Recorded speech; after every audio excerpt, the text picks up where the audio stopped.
What's up, everybody? Welcome to Podcast Now. I'm Alex, and in this video, I want to talk about the PlayStation 6. And this was going around the internet a few days ago, and obviously this comes from the ongoing battle with the Activision Blizzard stuff, right? Because of all of and there's a lot of nonsense that's coming out, and a lot of, bad looks really for everybody kind of involved, right, with the Activision Blizzard thing. But one thing that has come out, or I guess a group of things, is, we've been seeing these court documents, right? These official, you're not making these things up, at least you're not supposed to, right? These are supposed to be very, very legit things, and they're coming out, and they, you have companies admitting to things or kind of showing their hand in a certain regard. And in this case, we have PlayStation seemingly, or I guess Sony, right? Sony's the one doing this. They kind of hint that PlayStation 6 is coming out in 2028. Now, the reason it's 2028, technically it could be any time after 2027. Okay, we'll read the quote, but the short of it is that the PS6, in my opinion, is coming out fall of 2028, but it could potentially come out any year, 2028, 2029, 2030, so on, so on. Firstly, I don't even want to think about that far ahead in my life. But secondly, the reason I eliminate the other years besides 28 is just because of console lengths. At that point, the PS5 would be 8 years old by the time, the next one comes out. And they normally operate on like a 7 or so year console cycle, not even 8. That's actually kind of pushing it. So I almost wonder, are they changing their plans specifically because of this Activision Blizzard thing? I doubt it, but it is kind of funny to think about. All right, so let's read the part of the report. Again, this kind of does need to be true. You're not supposed to be making this stuff up. So, Sony writes, Microsoft has offered to continue making Activision's games available on PlayStation only until 2027.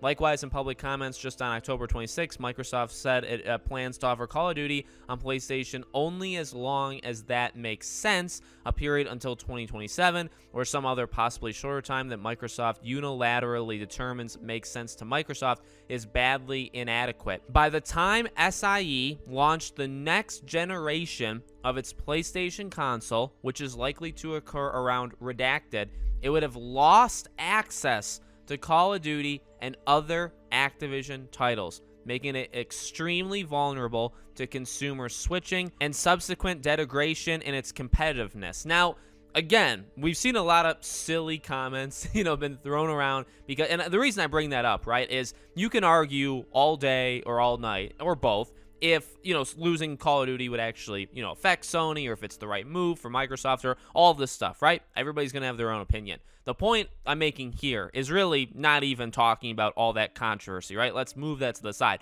The point is, so Sony believes, or not even Sony believes, Microsoft has actually told them, right? Remember there was like a 5 or so year deal, and then now Microsoft is, reportedly offering them like a 10 or so year deal to do Call of Duty on their console. But if you do the 5 year, right, and you say, all right, 2027, fall of 2027 is the last year, and this is what all these reports are saying, right? 2027 in the fall is the last year that a Call of Duty game comes out on PlayStation. And then Sony is saying the next console that comes out will not have Call of Duty on it. And because of that, that will, because we're switching generations, that opens up a lot of people to jumping to the other side. Now, again, you take that last part out. That's the controversy. That's shots being fired from both sides, right? You take that part out, and all they're saying is when we release the console 1 year after COD is not available, or the first year COD isn't available. So COD is available fall of 2027. That's fine. We don't have a new console that year. But the next year, fall of 2028, that's when the PS6 comes out. And that is when there is no Call of Duty. And that, to me, is what this report says. Now, again, technically, like I said before we read the quote, technically, you could stretch that to be any year after 2027. So they could say, well, the first year the PS6 would be out, which would be fall of 2029, there will also not be a COD that year. And there also won't be a COD in 2028, but the console comes out in 2029. So you could say that. That definitely, it's not, I can't 100% sure, right, say that that's not when the PS6 comes out. But I am very confident in myself and my ability to kind of forecast these things, to assume they're not going to go 9 years between consoles. Yes, there will probably be that midterm console, right? In another 2 or so years, we'll probably get the PS5 and a half and a new batch of Xboxes, and then you go a couple more years, or I guess a couple, meaning 4, right? If it comes out in 2024, these half-gen things, and then you wait 4 more years to 2028, that's when the next wave of consoles comes out. So could you stretch it another year? I suppose.